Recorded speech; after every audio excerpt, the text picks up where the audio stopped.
Number 24 ward ప్రజలందరికీ కూడా, నా కుటుంబ సభ్యులందరికీ కూడా పేరు పేరున నమస్కారాలు.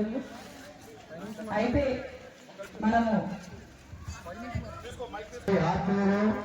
పిలిస్తే పలికే నేత మన పైలట్ రేవంత్ గారు ఇప్పుడే విచ్చేశారు, సభను విచ్చేశారు. స్వాగతం పలకండి.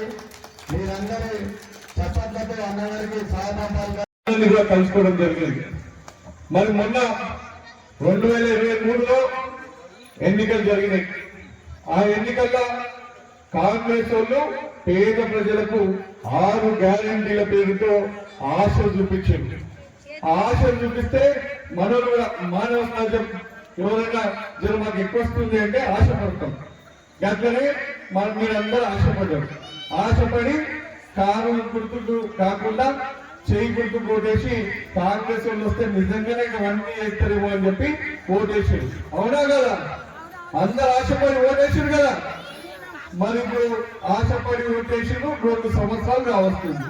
ఈ 2 సంవత్సరాల నుంచి ఇంకొస్తలేవు అని చెప్పి ఇప్పుడు బాధపడుతున్నారు, దోషపడుతున్నారు.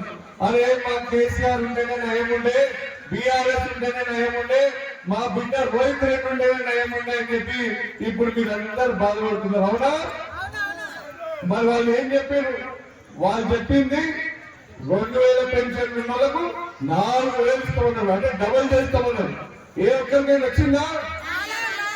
అదే వాడు అమ్మలకు వచ్చిందా? నేను పరిశ్రమ వచ్చిందా? రాలేదు. అందరూ చేసి ఇక గుడి చేసి ఆశపడి. అవునా? మళ్ళీ ఎంతమందికి వచ్చింది? 2000 అమ్మలకు వచ్చినట్టు ఏ తప్పుడు చేస్తున్నారు? ఏ ఒక్కరికి కూడా రాలేదు. అవునా? ఇక ఇంకోటి ఆశపడ్డారు. ఇక ఆడవాళ్ళకు బంగారం అంటే వాళ్ళు బంగారం అనుకుంటారు. ఇక ఏమంటారు? కళ్యాణ లక్ష్మి శాతం తులా అన్నారు. ఇక కూడా నా బిడ్డ పెళ్లి కూడా తులం బంగారం ఫ్రీగా వచ్చే అనుకున్నారు. అవునా? ఎంతమందికి వచ్చింది బంగారం? బంగారం ఫోటో కూడా వెళ్ళేవాళ్ళు. అవునా? అదే కాకుండా యథావిధి వచ్చే కళ్యాణ లక్ష్మి శాతంలో 2 ఏళ్ళ నుంచి వస్తూనే లేదంటే ఎంతమంది పెట్టలేదా. ఇక వికలాంగులకు 4000 ఆల్రెడీ కేసీఆర్ ఇస్తున్నారు, 6000 వస్తాయని చెప్పి ఆశపడ్డారంట. వచ్చిందా ఎవరికన్నా? ఇక ఇంకోటి ఆశపడ్డారు మా అమ్మలక్కలైతే. 500కి సిలిండర్ వస్తుందంటే మా ఆయన 1500 ఇస్తే మిగతా 1000 రూపాయలు నాకు జబ్బు పెట్టుకున్నామని. అవునా కదా? మన వచ్చింది 500 సిలిండర్ రాలేదు. ఇక ఇలా కూర్చున్న మా చెల్లెళ్ళు, మా చదువుకునేటోళ్ళు స్కూటీలు ఇస్తారంట అని చెప్పి వాళ్ళు కూడా వాళ్ళ అమ్మలను వాళ్ళ నాయనలను స్కూటీ వస్తుంది నాయన, నాకు స్కూటీ వస్తుంది అమ్మ అని చెప్పి మీరు కాంగ్రెస్ గుర్తుండని చెప్పారంట. మరి వచ్చినాయి. ఎన్ని స్కూటీలు వచ్చినాయి? స్కూటీ బొమ్మలు కూడా ఏరిగా సాధగా లేదు. అవునా? ఇక రంజాన్ రూపాయలు వస్తుండే వచ్చినాయా? మొన్న గ్రూప్ వాళ్ళకి ఇచ్చిన అబద్ధాలు ఎందుకు చెప్తాం? మన గ్రూప్ వాళ్ళకి ఇచ్చింది కదా. ఆ ఏం పుణ్యానికి వెళ్ళాలి అవి కూడా వసూలు చేసుకుంటారంట. తెలుసా మీకు? మీరు చూసుకోండి. ఇక రేపు మళ్ళీ వసూలు చేస్తారు. సో గ్రూప్ లో ఒక్కరే కనిపిస్తున్నారు. వాళ్ళకు మా కేసీఆర్ ఉన్నప్పుడు, మీ బిడ్డ ఎమ్మెల్యే ఉన్నప్పుడు ప్రతి ఒక్కరికి ఇచ్చినా లేదా? ప్రతి ఒక్కరికి. మరి అది కూడా ఎరిగే శాతం అయితే లేదు. ఇట్లా ఎన్నో అన్ని ఆశలు చూపించి పేద ప్రజలను నమ్మించి మోసం చేసి ఈ రోజు గద్దెనెక్కారు. ఈయన మల్లేటిపల్లిలో రైతులు ఎక్కువ మంది ఉంటారు. ఇక 24వ వార్డులో కూడా తాండూరు మండలానికి సంబంధించిన చాలా మంది ఇక్కడ ఉంటారు.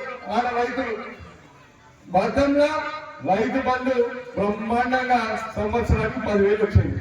ఇక వాళ్ళకి ఏం ఆశ చెప్పించారు? రైతుల ఓట్లు అదే పోతున్నాయి, వీళ్ళకి ఏదో చెప్పాలి, మోసం చేయాలని చెప్పేసి 15,000 ఇస్తా అన్నాడు. ఎంతమందికి వచ్చినాయి? 15,000.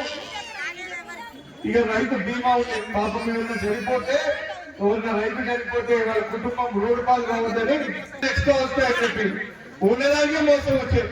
ఇంతకుముందు మీరు నాట్లు వేరుకున్నంటే టన్నులు మొదలెట్టి. అవునా? ఇప్పుడు అది లేదు. అంటే ఏమంటారు? ఉన్నది ఉంచుకున్నది అయినా కదా.